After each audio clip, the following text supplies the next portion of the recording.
I was halfway through pressure washing the dock pylons when I saw her coming, blonde bob, oversized sunglasses, clipboard in hand like a sheriff in a sundress. Lorraine Kingsley, the HOA president of Baygrove Lakeside, also known as our neighborhood pain in the neck. "Jackson," she called, strutting down the Marina pier like she owned the place. I killed the power washer and turned to face her. "Lorraine, what can I do for you?" She didn't even fake a smile. "We need to talk about your refusal to cooperate with our summer boating program." I raised an eyebrow. "You mean the one I already said no to 3 times?" "Yes, that one," she snapped, tapping her pen against her clipboard like a gavel. "The HOA board voted unanimously to launch a community boat rental initiative, and your marina is the only viable launch point. You're required to make it available." I leaned against the railing and crossed my arms. "Lorraine, the marina is private property. I own it. It's not part of the HOA jurisdiction, and I'm not obligated to rent out my dock for some half-baked rental scheme." Her lips thinned. "Jackson, this is for the good of the community." "You're being selfish." "Selfish is trying to run a rental business on someone else's property without a lease or permission," she scoffed. "I'm going to be forced to escalate this." "Knock yourself out," I said, waving her off and turning back to the power washer. She stormed off, heels clacking angrily on the wooden planks. I figured that'd be the end of it, just another HOA tantrum. But the next morning, while I was restocking bait in the marina shop, red and blue lights flashed outside. 2 uniformed deputies stepped in. "Mr. Jackson Hartley," one of them asked. "That's me. We got a call about unauthorized commercial activity and potential zoning violations. We need to take a look around." I narrowed my eyes. "Let me guess. Lorraine Kingsley." They exchanged glances. "We can't disclose the caller's name, sir," I chuckled. "You don't have to. Follow me." I gave them a tour of the marina, pointing out every permit and license hanging neatly on the office wall. I showed them the deed, stamped by the county clerk, making it crystal clear that the marina was outside HOA territory and fully compliant with local laws. The younger deputy scratched his head. "Looks like everything's in order. Sorry for the trouble, Mr. Hartley." "No worries," I said. "But next time she calls, maybe ask her why she's trying to run a rental business without a commercial license." They left, and I figured that'd finally shut her down. I was wrong. Later that afternoon, I got a notice from the HOA. Lorraine had fined me $500 for non-cooperation with community initiatives.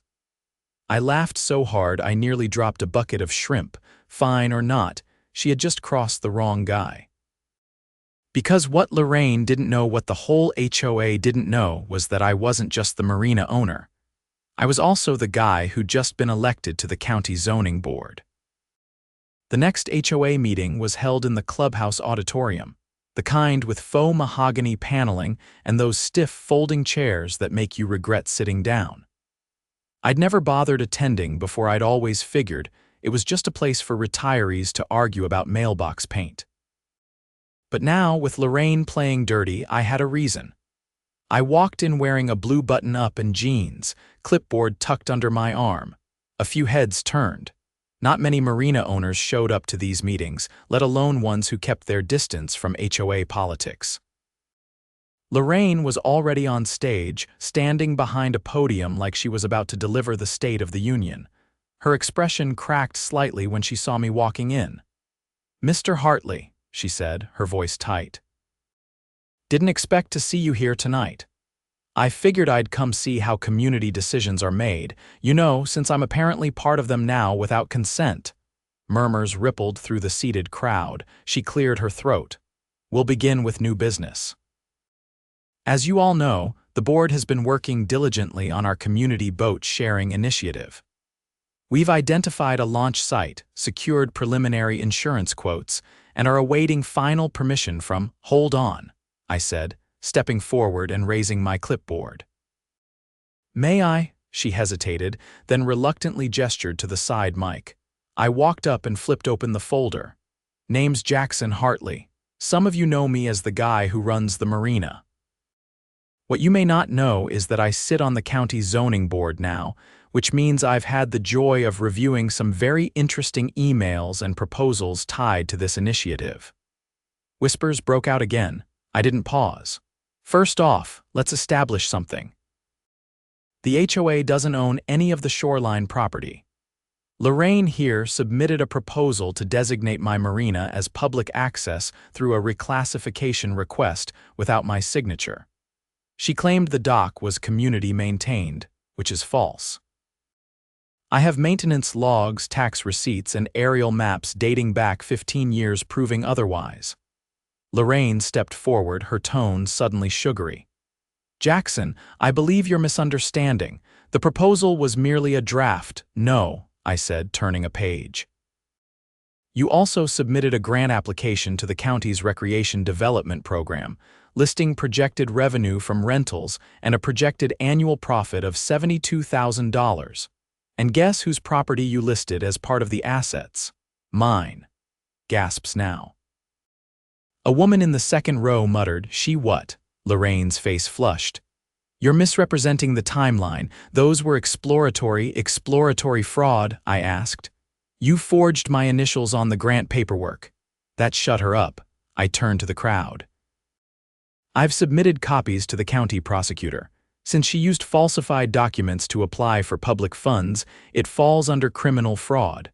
The sheriff's office is reviewing it as of this morning. Silence. Lorraine's jaw clenched so tightly I thought she might crack a molar.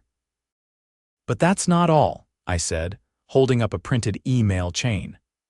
She also contacted the sheriff's department last week, claiming I was operating an unlicensed commercial dock. That call triggered a code inspection that wasted county resources and nearly interfered with my charter customers. The code office found nothing wrong, of course, but filing a knowingly false report, that's another offense. A man near the back stood up. Is that true, Lorraine? You tried to get him shut down. She didn't answer. I continued. Now, I'm not here to play politics.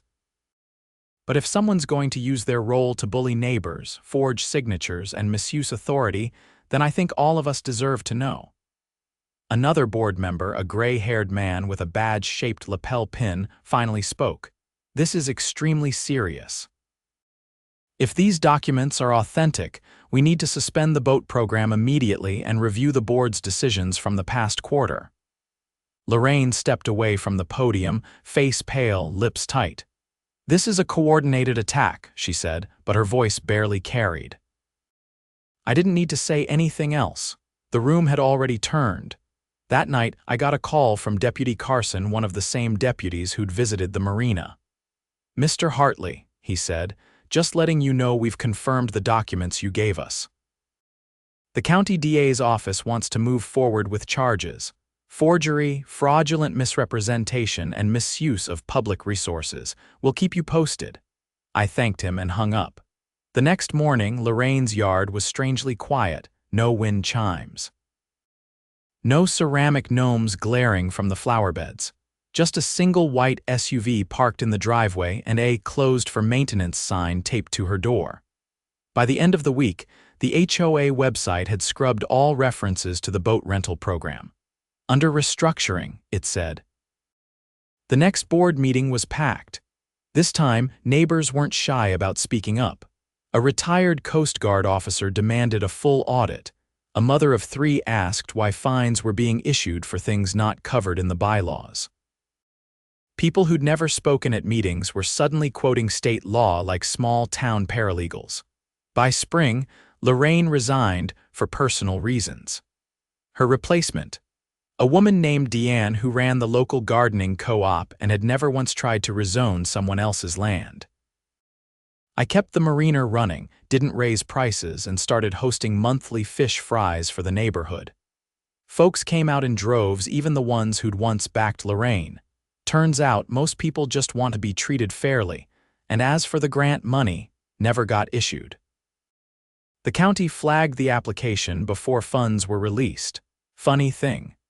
Lorraine had tried to build a kingdom using someone else's dock, but all she'd really done was give me the perfect platform to sink her ship.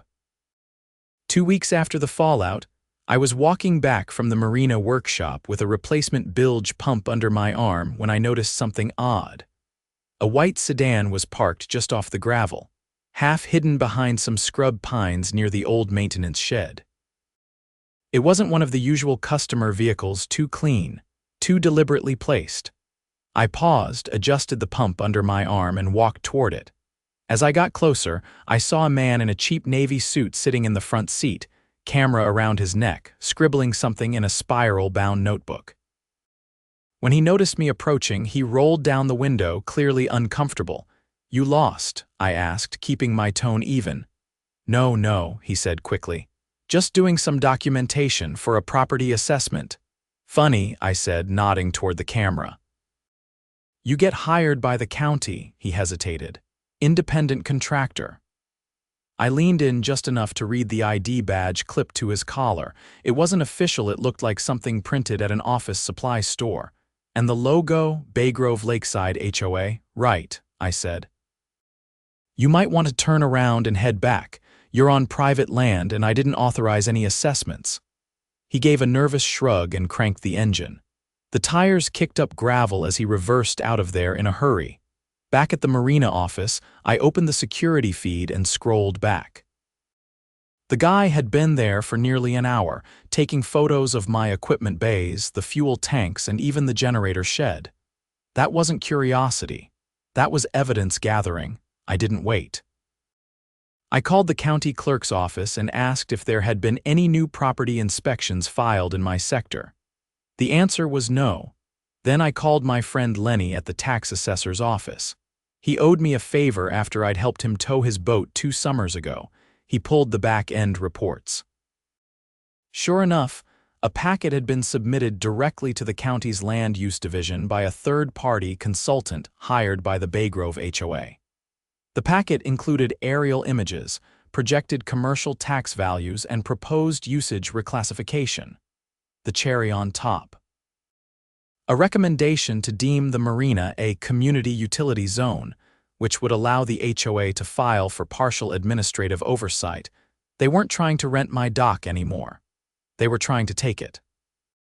I forwarded the security footage and document headers straight to the county attorney's office. That was Wednesday. By Friday, I got a call from Assistant District Attorney Melissa Tran. "Mr. Hartley," she said, "this is one of the most blatant cases of attempted regulatory manipulation I've seen in years.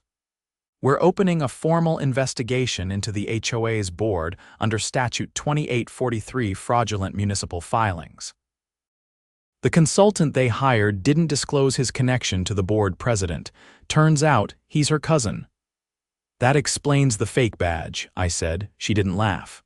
"We've also discovered the forged property survey attached to the filing. It lists your land as previously public, which is not only false, but directly contradicts county records. If that document had been accepted, they could have initiated eminent domain proceedings under a community development clause. They were trying to steal it legally." "Exactly." I hung up, heart pounding. I wasn't just dealing with petty fines or power-tripping board members anymore. This had crossed over into criminal territory. The next week, I got a subpoena to testify before a county grand jury. I showed up with every document I'd ever filed on the Marina, from the original deed to the latest zoning approval. They asked about the surveillance footage, the fake inspector, the forged grant application from before, and the new property filings. They didn't ask about Lorraine by name, but it was clear who they were circling. A week later, the sheriff's department executed a search warrant on the HOA's office. 2 uniformed deputies and a plainclothes detective walked out with 3 computers, 6 file boxes, and what looked like a backup drive. That same afternoon, Lorraine's house was visited.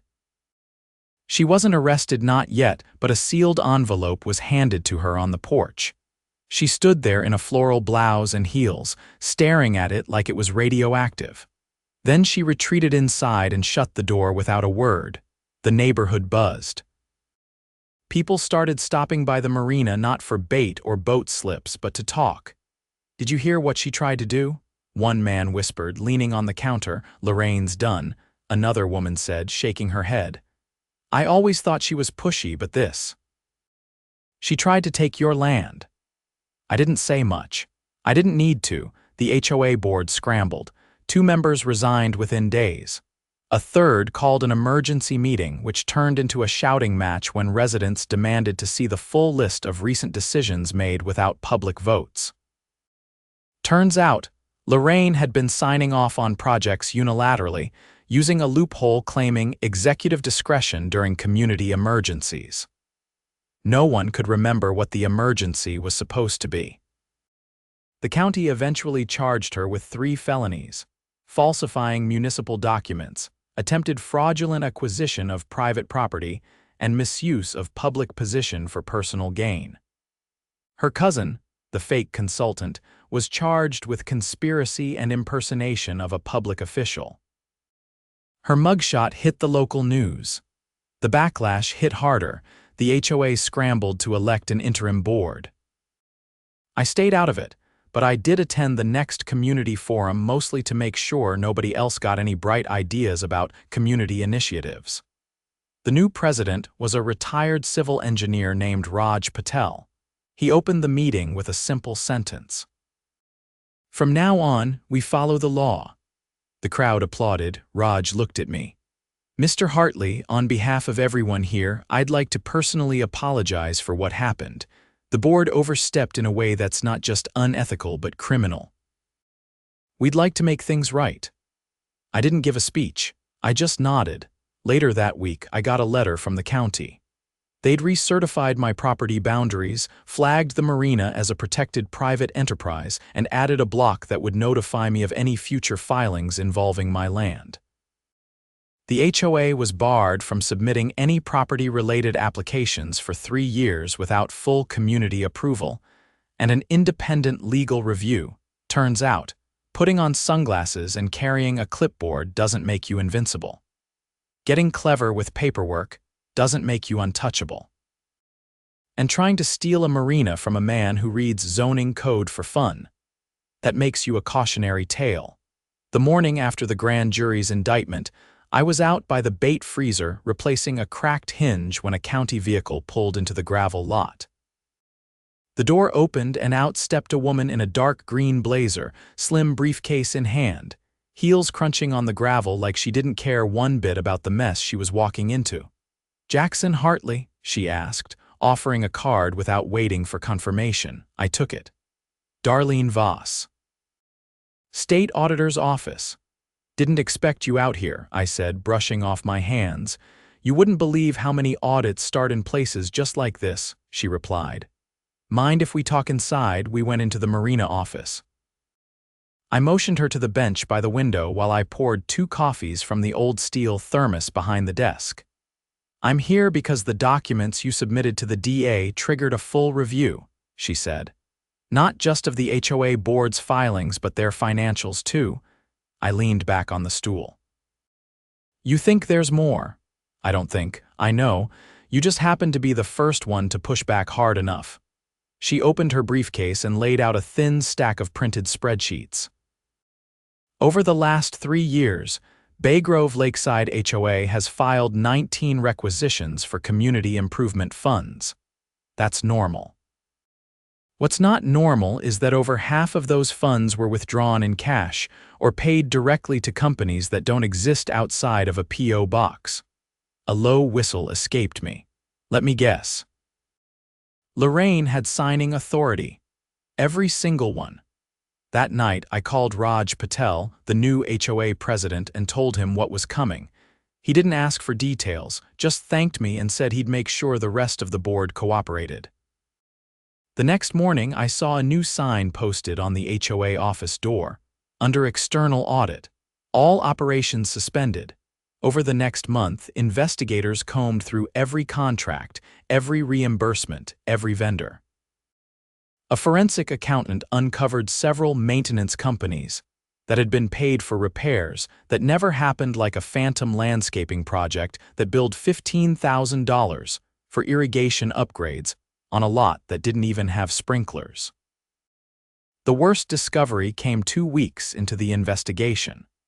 Lorraine had diverted over $60,000 from the HOA budget into a shell company registered under her cousin's name, the same one who'd posed as the property assessor. They'd been running a grift, laundering funds through fake community projects and pocketing the profits. The boat rental scheme, just the latest in a long line of cash grabs, the state pressed additional charges: embezzlement, money laundering, and wire fraud. Lorraine was taken into custody during a quiet early morning pickup. No sirens, no spectacle. Just a black SUV and a woman in cuffs led out of her house without a word while neighbors peeked from behind curtains. In the aftermath, Baygrove Lakeside was left reeling. The HOA's emergency fund was nearly empty, and several residents had pending reimbursements for roof repairs and electrical work that now looked suspiciously like placeholders for more theft. A town hall was called in the community gymnasium. Folding chairs were packed wall to wall, and the air was thick with tension, not the usual passive-aggressive HOA buzz, but real fear. People were angry, but more than that, they were embarrassed, duped. Raj stood at the front, flanked by the remaining board members, none of whom had been directly involved in the fraud, but all of whom were now under public scrutiny. "This community trusted the wrong people," Raj said. "We can't undo the damage, but we can rebuild transparently, legally, and with your oversight." He proposed a full dissolution of the existing HOA charter, followed by a community vote to establish a new governing structure with built-in checks. No more single-signature approvals. All expenditures would require public posting and a 5-member review panel made up of both board members and residents. Then, something unexpected happened. A man in the back, someone I recognized from the charter doc slips, stood and raised his hand. "I propose Jackson Hartley be appointed as one of those 5 panel members. He's why we're even having this conversation." I opened my mouth to decline, but the applause drowned me out. I didn't want a seat at the table, not really. I liked pilings and rope knots, not budget meetings. But it was clear this wasn't about power, it was about trust. And trust, once broken, this badly needed anchors, so I said yes. Over the next 6 months, Baygrove Lakeside transformed. The Marina stayed private, protected by 3 separate county filings and a permanent deed restriction I'd quietly added with the help of the zoning board. No one would ever try to claim it again. The HOA, now operating under the name Baygrove Community Council, held monthly open forums where residents could vote directly on major decisions. Every transaction was posted online, every contract reviewed by an independent auditor. And Lorraine, she took a plea deal. 5 years suspended, 2 years house arrest, and full restitution. She was ordered to sell both her personal vehicle and her vacation timeshare to repay the stolen funds. Her cousin got 18 months in county and a 10-year ban from holding any kind of fiduciary position. I didn't see her again, except once early one Sunday when I was out loading bait coolers before sunrise. Her house was dark, the blinds drawn. A for sale sign had been planted in the yard, barely visible in the morning fog. I stood there for a moment, coffee in one hand, cooler in the other. Then I turned back to the dock. The marina was quiet, the water calm. The kind of still that only comes after a storm's past, when everything's been shaken loose and settled again. A few weeks later, I hosted a community cookout. Not like the old ones, this one was bigger. Local band, food trucks, even a few paddleboard demos for the kids. People laughed without checking over their shoulders. Neighbors who'd never spoken before stood side by side, passing plates and swapping stories. One of the newer residents approached me with a grilled sausage on a paper plate and asked why I'd kept pushing back when most people just let the HOA do what it wanted. I thought about it for a second, then nodded toward the dock. "Because that's mine," I said. "And when someone tries to take what's yours, you don't just hand it over. You dig in, you fight smart, and you make damn sure they never try it again." He grinned and walked off. I poured myself a soda, leaned on the railing, and looked out over the water.